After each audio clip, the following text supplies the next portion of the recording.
নমস্কার বন্ধুরা, ডলি রন্ধনশালা সবাইকে স্বাগত। আর আজকে তোমাদের সাথে শেয়ার করব পেঁপের একটা দারুণ টেস্টি রেসিপি। আর এই রান্নাটা করার জন্য আমি এখানে মাঝারি সাইজের বাটির 1 বাটি পরিমাণ ছোলার ডাল নিয়েছি। ছোলার ডালটাকে আমি 3 থেকে 4 বার জল পাল্টে খুব ভালোভাবে ধুয়ে নিয়েছি। এবার আমি ছোলার ডালটাকে প্রেসার কুকারের মধ্যে সিদ্ধ করে নেব। প্রেসার কুকারের মধ্যে আমি আগে থেকেই পরিমাণ মতো জল নিয়ে নিয়েছিলাম। এবারে আমি জলের মধ্যে স্বাদ মতো লবণ দিয়ে দেব। ডাল সিদ্ধ করার সময় যদি স্বাদ মতো লবণটা দিয়ে দেওয়া হয় তাহলে ডালের স্বাদ অনেক বেশি ভালো হয়। আর ডালের ভিতর পর্যন্ত যেহেতু লবণটা চলে যায় তাই খেতেও বেশ ভালো লাগে। সমস্ত ডালটা আমি প্রেসার কুকারের মধ্যে দিয়ে দিয়েছি। এবার আমি ডালটাকে খুব ভালোভাবে সিদ্ধ করে নেব। আর ডাল যেহেতু সিদ্ধ করতে সবাই জানে তাই আমি আর দেখালাম না। আর এই রান্নার জন্য দেখো এখানে আমি মাঝারি সাইজের একটা পেঁপে নিয়ে নিয়েছি। বেশিরভাগ মানুষই কিন্তু পেঁপে একেবারে খেতে চায় না। আর পেঁপে যদি এইভাবে একবার রান্না করো তাহলে গরম গরম ভাত রুটির সাথে সবাই কিন্তু চেয়ে চেয়ে খাবে। আর দেখো পেঁপেটা কিন্তু আমি খুব ভালোভাবে ছাড়িয়ে নিয়েছি। পেঁপের খোসাটা বেশ মোটা রেখে আমি খোসাটাকে ছাড়িয়েছি। আর পেঁপেটা কিন্তু ঠিক এইভাবে ছাড়িয়ে নিতে হবে যাতে পেঁপের গায়ে সবুজ ভাবটা না থাকে, তাহলে কিন্তু অনেক সময় তেতো হওয়ার ভয় থাকে। আর পেঁপেটা কাটতে সুবিধা হওয়ার জন্য আমি সরু সরু করে ফালি করে নিয়েছি। আর পেঁপের ভিতরের দানাগুলো আমি একটা চামচের সাহায্যে খুব ভালোভাবে পরিষ্কার করে নিয়েছি। আর পেঁপে যদি খুব ভালোভাবে খোসা ছাড়িয়ে এইভাবে ভিতরটা খুব ভালোভাবে পরিষ্কার করে নিয়ে তারপরে রান্না করা হয় তাহলে পেঁপে একটুও তেতো লাগবে না। আর ডালের মধ্যে পেঁপেগুলো দেওয়ার পরে পেঁপেগুলো যেহেতু অনেকটা সময় ধরে ডালের সাথে সিদ্ধ করা যাবে না, তাই পেঁপেগুলো যাতে খুব তাড়াতাড়ি সিদ্ধ হয়ে যায় তার জন্য আমি পেঁপেগুলো ছোট ছোট টুকরো করে কেটে নিলাম। আর এইভাবে ছোট ছোট টুকরো করে কেটে নিলে তাহলে দেখতেও ভালো লাগবে আর খুব তাড়াতাড়ি সিদ্ধ হয়ে যাবে। পেঁপেগুলো কাটার পরে আমি খুব ভালোভাবে ধুয়ে নিয়েছি। এদিকে পেঁপেগুলো আমার রান্নার জন্য কাটা হয়ে গেছে। আর এদিকে ডালটাও কিন্তু খুব ভালোভাবে দেখো সিদ্ধ হয়ে গেছে। আর ডাল কিন্তু ঠিক এইভাবে সিদ্ধ করে নিতে হবে, বেশ গোটাও আছে আবার ভিতর থেকে খুব ভালোভাবে সিদ্ধ হয়ে গেছে। তাহলে চলো রান্নাটা আমি কিভাবে করেছি সেটা দেখে নেওয়া যাক। প্রথমে আমি কড়াইয়ের মধ্যে 3 চামচের মতো সর্ষের তেল দিয়ে দিলাম। এবার আমি তেলটাকে খুব ভালোভাবে গরম করে নেব। তেলটা খুব ভালোভাবে গরম করে নেওয়ার পরে এবার আমি কেটে রাখা পেঁপেগুলো তেলের মধ্যে দিয়ে দেবো ভাজার জন্য। অনেকেই কিন্তু পেঁপে আর ডাল একসাথেই সিদ্ধ করে রান্না করে, কিন্তু পেঁপে যদি এভাবে একটু ভেজে নেওয়া হয় তাহলে পেঁপের যে নিজস্ব একটা গন্ধ থাকে সেটা চলে যাবে আর তার জন্য কিন্তু খেতেও বেশ ভালো লাগবে। পেঁপেটা আমি মিনিট খানেকের মতো একটু তেলের মধ্যে নাড়াচাড়া করে নিলাম। এবার আমি পেঁপের মধ্যে স্বাদ মতো লবণ দিয়ে দেব। আর পেঁপে কিন্তু আমি শুধুমাত্র লবণ দিয়েই ভাজবো, পেঁপের মধ্যে আমি কিন্তু হলুদের গুঁড়ো দেব না। এবার আমি একটু সময় নিয়ে পেঁপেটা নাড়াচাড়া করে খুব ভালোভাবে ভেজে নেব। পেঁপেটা যাতে খুব তাড়াতাড়ি আরও একটু নরম হয়ে যায় আর পেঁপের ভিতরে খুব ভালোভাবে সিদ্ধ ভাব চলে আসে তার জন্য আমি এখানে মিনিট 5 মতো ঢাকা দিয়ে দেব। ঠিক মিনিট 5 পরে আমি কড়াই থেকে ঢাকাটাকে সরিয়ে নিলাম। পেঁপেটা আগের থেকে বেশ ভালোভাবে নরম হয়ে গেছে। এবার আমি পেঁপেটা আরও একটু মিনিট 2 মতো নাড়াচাড়া করে বেশ লালচে করে ভেজে নিলাম। পেঁপে আমি এর থেকে আর বেশি ভাজবো না। এবার সমস্ত ভাজা পেঁপেগুলো কড়াই থেকে নামিয়ে নেব।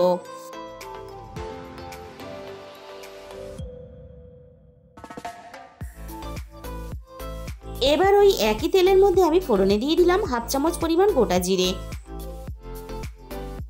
আর সাথে আমি 2টো তেজপাতা কুচি করে দিয়ে দিলাম।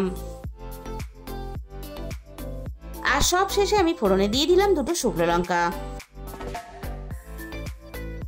এবার আমি ফোড়নটা কয়েক সেকেন্ড নাড়াচাড়া করে ভেজে নেব, ফোড়ন থেকে সুন্দর একটা মিষ্টি গন্ধ বেরিয়ে আসা পর্যন্ত। ফোড়নটা আমি বেশ লালচে করে ভেজে নিয়েছি। আর ফোড়ন থেকে সুন্দর একটা মিষ্টি গন্ধ বেরোনোর সাথে সাথে আমি এখানে 1 চামচ পরিমাণ গ্রেট করা আদা দিয়ে দিলাম। আর এই রান্নাতে আদা এইভাবে গ্রেট করে দিলে তাহলে আদার সুন্দর মিষ্টি গন্ধটা রান্নার সাথে মিশে যায়। তার জন্য রান্নার স্বাদ আর গন্ধ আরও বেশি ভালো হয়। আদাটাকে আমি একটু মিনিট খানেকের মতো নাড়াচাড়া করে ভেজে নিলাম। আর আদা কিন্তু আমি খুব বেশি লালচে করে ভাজবো না। আদার গায়ে একটা দেখো হালকা লালচে কালার চলে এসেছে, ঠিক এরকম করে আদাটাকে ভেজে নিতে হবে। এবার আমি এখানে অল্প একটু জল দিয়ে দিলাম যাতে বাকি মশলাগুলো দেওয়ার সাথে সাথে পুড়ে না যায়। প্রথমে আমি দিয়ে দিলাম 1 চামচ হলুদের গুঁড়ো। এই রান্নাটা আমি যেহেতু ঝালের জন্য কাঁচা লঙ্কা ব্যবহার করব, রান্নাতে আমি কোনো রকম গুঁড়ো লঙ্কার ব্যবহার করব না, তাই রান্নাতে একটা সুন্দর মিষ্টি কালার আসার জন্য আমি দিয়ে দিলাম অল্প একটু কাশ্মীরি লঙ্কার গুঁড়ো। আর যে কোনো নিরামিষ ডাল তরকারিতে অল্প একটু হিং দিলে একেবারে দোকানের মতো স্বাদ আর গন্ধ দুটোই হয়, তাই আমি এখানে অল্প একটু হিং দিয়ে দিলাম। তবে তোমাদের হাতের কাছে যদি হিং না থাকে বা তোমরা যদি না পছন্দ করো তাহলে হিংটা নাও দিতে পারো। আর দিয়ে দিলাম আমি এখানে 1 চামচ পরিমাণ ধনে গুঁড়ো, আর দিয়ে দিলাম 1 চামচ পরিমাণ জিরে গুঁড়ো। আর ঝালের জন্য আমি এখানে দিয়ে দেবো 3টে চেরা কাঁচা লঙ্কা। আর যে কোনো নিরামিষ তরকারিতে খুব বেশি ঝাল হলে কিন্তু খেতে ভালো লাগে না, তাই ঝালের পরিমাণটা অবশ্যই নিজেদের স্বাদ মতো ব্যবহার করবে। এবার আমি সমস্ত মশলা খুব ভালোভাবে একসাথে কষিয়ে নেব, মশলা থেকে তেল ছেড়ে আসা পর্যন্ত।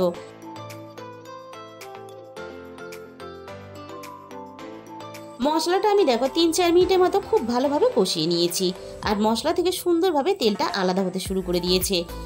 এবার আমি মশলার মধ্যে ভেজে রাখা পেঁপেগুলোকে দিয়ে দিলাম।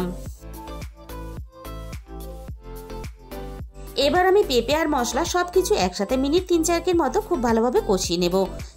আর আমি যেভাবে এই রান্নাটা করছি, তোমাদের যদি মনে হয় তোমরা একদিন রান্নাটা করে দেখতে পারো। রান্নাটা খেতে কিন্তু জাস্ট অসাধারণ লাগে। পেঁপে আর মশলা একসাথে নাড়াচাড়া করে আমি খুব ভালোভাবে বেশ শুকনো শুকনো করে কষিয়ে নিলাম। সিদ্ধ করা ডালের সাথে আমি বেশ খানিকটা গরম জল মিশিয়ে দিয়েছিলাম। এবার আমি রান্নার মধ্যে সিদ্ধ করা ডালটাকে দিয়ে দিলাম।